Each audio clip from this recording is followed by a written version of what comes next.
ধৃত প্রাক্তন ডিসি শান্তনু সিনহা বিশ্বাস, তার বিরুদ্ধে জমি জালিয়াতি সহ একাধিক অভিযোগ।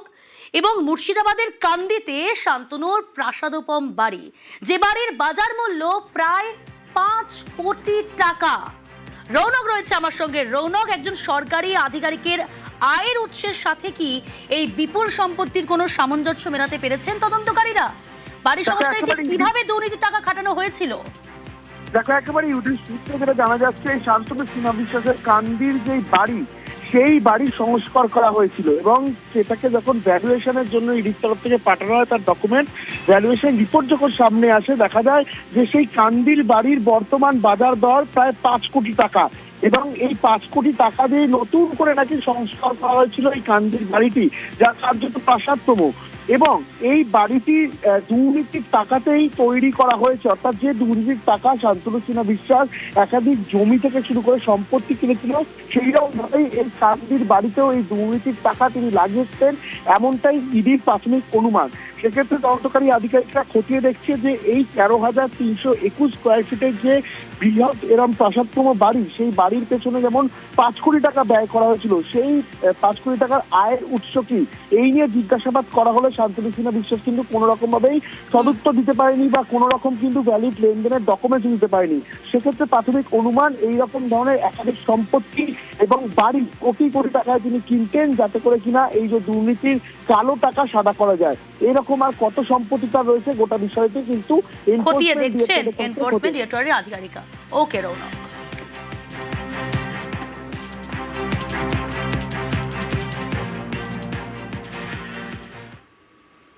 পানিহাটির প্রাক্তন বিধায়কের ছেলে তীর্থঙ্কর ঘোষ, সেই ধৃত তীর্থঙ্কর ঘোষকে এলাকায় ঘোরালো পুলিশ। পানিহাটির প্রাক্তন বিধায়কের ছেলেকে চোর স্লোগান, ধৃত তৃণমূল নেতা তীর্থঙ্কর ঘোষকে চোর স্লোগান। আপনাদের মনে আছে 2021-এ বিজেপি নেতা জয় সাহার বাড়িতে বোমাবাজি, আর সেই বোমাবাজির ঘটনায় একাধিক তৃণমূল আশ্রিত দুষ্কৃতীদের নাম জড়ায়।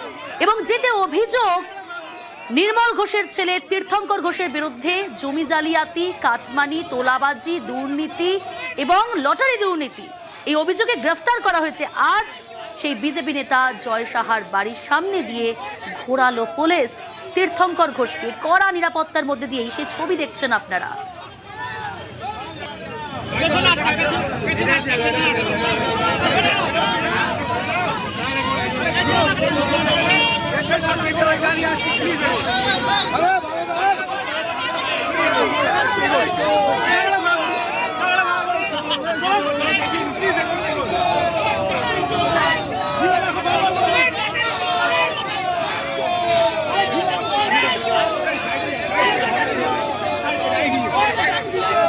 স্থানীয় বাসিন্দাদের রিয়াকশন কি ছিল আজ যখন তীর্থঙ্কর ঘোষকে পুলিশ এলাকায় ঘোরাচ্ছিল? 2021 সালে যে বিজেপি নেতা জয় সাহার বাড়ির সামনে বোমাবাজির ঘটনা ঘটেছিল, যে ঘটনার সঙ্গে জড়িত যে অভিযোগ তীর্থঙ্কর ঘোষের বিরুদ্ধে, সব মিলিয়ে কি প্রতিক্রিয়া উঠে এলো আজ জানবো।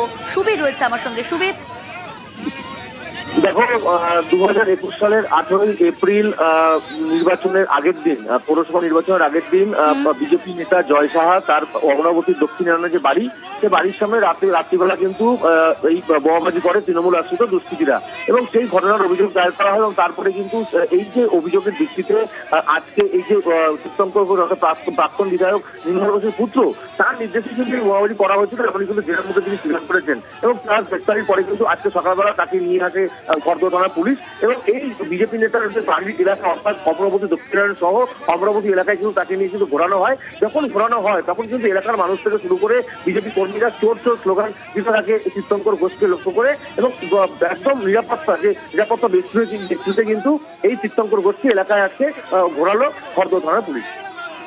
ওকে।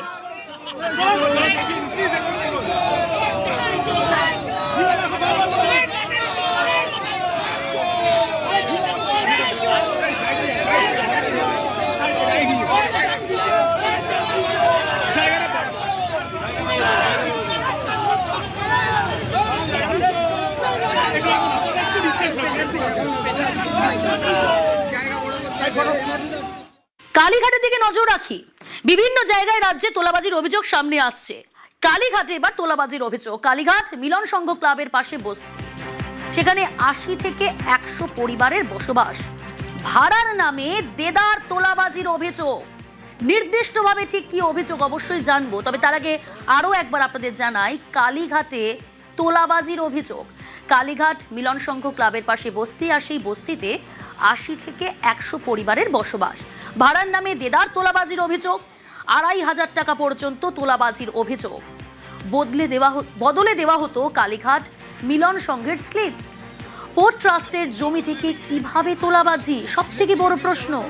মুখ্যমন্ত্রীর কাছে অভিযোগ স্থানীয় বাসিন্দাদের, যারা ওখানকার বাসিন্দা, তাদের প্রশ্ন, তারা ইতিমধ্যেই মুখ্যমন্ত্রীর কাছে অভিযোগ জানিয়েছেন। অভিযোগের পর ঘটনাস্থলে বিজেপির টিম, মুখ্যমন্ত্রীকে স্মারকলিপিও দেবেন বাসিন্দারা।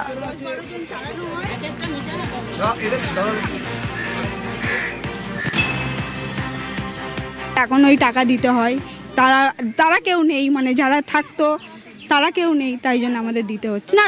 সবাইকে দিতে হচ্ছে, সবাইকে জোর জবরদস্তি, ওরাই জানে কেন ভাড়া দিতেই হবে, কারণ প্রতি মাসে যখন ঘরের দরজার সামনে আসছে ভাড়া নেওয়ার জন্য, তাহলে তো দিতেই হবে না। ভাড়া দিতে দেরি হচ্ছে, 2 মাস 3 মাস হয়তো আমরা পারলাম না দিতে, তখন বলবে তাড়াতাড়ি ভাড়া দাও, নাহলে ঘর ছেড়ে দাও, ঘরে তালা মেরে দেবে। ষষ্ঠী ব্যানার্জি না নিয়ে লোক পাঠাতো। কালীঘাট মিলন সংঘ ক্লাব জানিয়েছি, কোনো ফল হয়নি। আমাদের ঘর ভাঙার জন্য গেছিলাম ষষ্ঠীদার কাছে, ষষ্ঠীদার বলছে নিজেরা বানিয়ে নাও, আমরা বানিয়ে দিতে পারবো না, তবে বেশি বড় করলে বা উঁচু করলে ভাড়া বাড়াবো। আমরা 6 জন 7 জন ফ্যামিলি থাকে একটা ঘরে, তো মানে অতগুলো ফ্যামিলি থাকার জন্য একটা রুমের মতো ছোট আছে, সেটাও আমরা বানিয়েই থেকেছি এতদিন ধরে, এত বছর ধরে। ভেঙে পড়ে যাচ্ছিল, ওটা আবার করে বানাবো, একটু উঁচু হয়েছিল। ওনারা মানে ক্লাবে বলে ওনাদেরকে, মানে ওখানে গিয়ে ওনাদেরকে বলে লোক এখান থেকে পাঠিয়ে ওটা ভেঙে দিতে হলো। আমাদের ওপর পোর্শনটা ভেঙে দিয়ে এইটুকু জাস্ট বললো, মানে যেইটুকু চাল রাখার মতো ওইটুকু রাখো, ভেঙে দিয়ে ওই মিস্ত্রির টাকা সব টাকা আমাদের বেকার গেল, ভেঙে দিয়ে ওই ছোট করে আবার ঘর করতে হলো। এমনি এত উঁচু করা যাবে না, যে একটা ঘরে 7 জন 8 জন ফ্যামিলি আছে, তাও উঁচু করা যাবে না। কালীঘাট মিলন সংঘ, মমতা বন্দ্যোপাধ্যায় প্রাক্তন মুখ্যমন্ত্রী, তার বাড়ির থেকে একেবারে ঢিলছোড়া দূরত্বে এই ক্লাব।